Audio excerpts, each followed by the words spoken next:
आता आपण आहोत आझाद मैदान येथील मराठा आंदोलन या ठिकाणी मनोजदादा जरांगे पाटील आज उपोषणाचा तिसरा दिवस आहे। या ठिकाणी आपण जाणून घेणार आहोत। जय जिजाऊ, जय शिवराय, जय शंभूराजे। आता जोपर्यंत आरक्षण देणार नाही तोपर्यंत आम्ही मुंबई सोडणार नाही म्हणजे नाही। एकच वादन मनोज दादा, आरक्षण आमच्या हक्काचं नाही, कुणाच्या बापाचं। ही मुंबई आमच्या हक्काची नाही, कुणाच्या बापाची। आता 2 दिवस आम्हाला काय त्रास दिला, वडापावची दुकानं बंद केले, चहाचे स्टॉल बंद केले। आता काय करता नाही, आता आमच्या गावाकडनं भाकरी यायला लागल्या, ठेसा यायला लागल्या, कांदे यायला लागले, चटण्या यायला लागल्या। आता उलट आम्हीच मुंबई फक्त आमच्या अन्नाला पाणी बंद केलं, पण आम्हाला माहिती नव्हतं। अरे आम्ही पण मराठी आहोत, आम्ही कुठूनही बी काही बी करून शोध लावणार म्हणजे लावणार। तर आमचं पाटलाने आमचं एक नारा आम्ही नवीन लावलाय, एक कुठूनही घुसा पण मुंबई दिसा। आता माझं एकच म्हणणं आहे,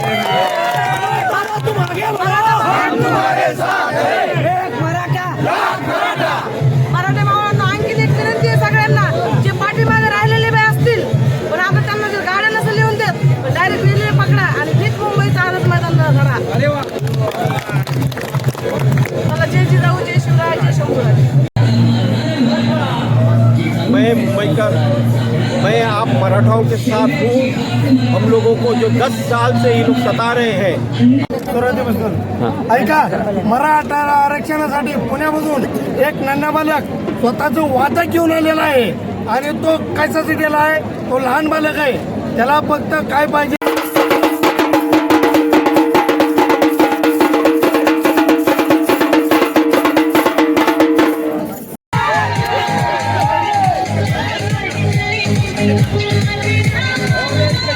मुंबई येथे आझाद मैदानावर या ठिकाणी मनोजदादा जरांगे पाटील यांना प्रचंड असा प्रतिसाद मिळत आहे। आझाद मैदान हे पूर्ण खचाखच भरून दिसत आहे।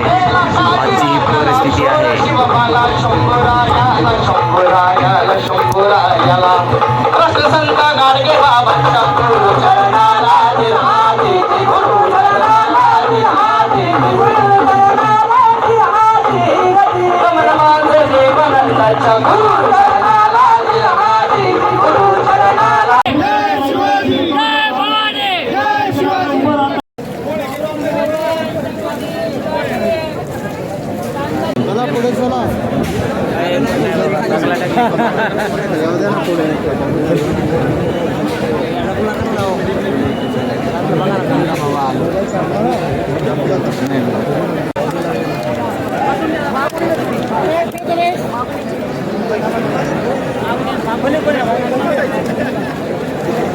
सर्व मराठ्यांसाठी आजचा हा निर्णायक दिवस आहे। या निर्णायक लढतीत आपले संघर्ष योद्धा आदरणीय जरांगे पाटील साहेब तुम्हा आम्हा सर्वांच्या भवितव्यासाठी या ठिकाणी आपल्या प्राणाची बाजी लावून बसलेले आहेत।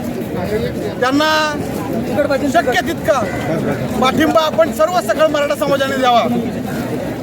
ही आजचा हा महाकाय समुद्र, जमलेला जनतेचा महाकाय मराठ्यांचा समुद्र, हा या शंड सरकारला निश्चितपणे जाग आणल्याशिवाय राहणार नाही। अरे मराठा खडा तो सरकारचे बडा, आरक्षण आमच्या हक्काचं आहे। जर तुम्ही ॲज पर रिझर्वेशन ॲक्टनुसार पाहिलं तर लोकसंख्येच्या 50% आरक्षण देणं हे सरकारला ग्राह्य आहे आणि आमची आणि जरांगे पाटलांची साहेबांची मागणी ही रास्तच आहे। या शंड सरकारला अजूनही जाग येत नाही। आमच्या मुलाबाळांचं भवितव्य, आज आमच्या मुलाबाळांचं शिक्षण करण्यासाठी मुलांची प्रत्येक वडिलांची शेती विकली जाते का, तर आम्हाला सर्व शिक्षण हे जास्त पैशाने घ्यावं लागतं।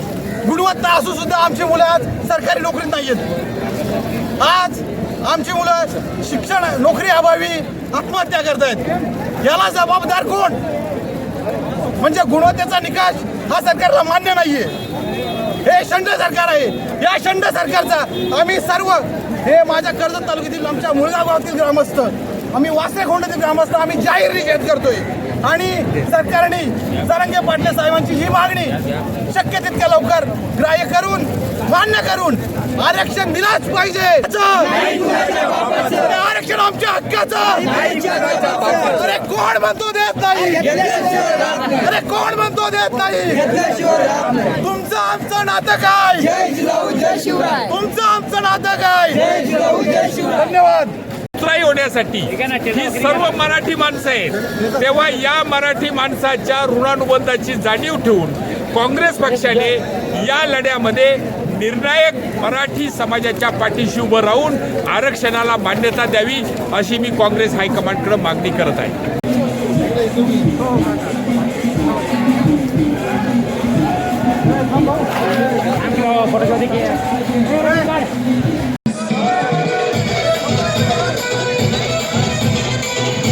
आंदोलनात सहभागी होणाऱ्याची उपासमार होऊ नये यासाठी महाराष्ट्रातून अन्नदाते हे अशा प्रकारे फ्रूट फळं पाणी बॉटल विविध प्रकारचे अन्न या ठिकाणी वाटप करण्यात येत आहे.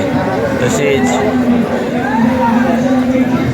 ट्रक भरू असे हे अन्नाचे वाटप करण्यासाठी या ठिकाणी अन्न हे जमलेलं आहे. आणखीही महाराष्ट्रभरातून हे अन्न या ठिकाणी जमा करण्यासाठी येथील तरुण पुढाकार घेऊन वाटप करताना दिसून येत आहेत.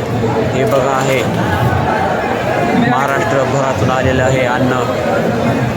राजगिरी चपाती बाजरीची भाकरी अशा प्रकारे पार्ले बिस्किट्स कुरकुरे विविध प्रकारचे अन्न या ठिकाणी अन्नदान करण्यासाठी पूर्ण राज्यातून अन्नदाते हे एकनिष्ठ होऊन काम करताना दिसून येत आहे.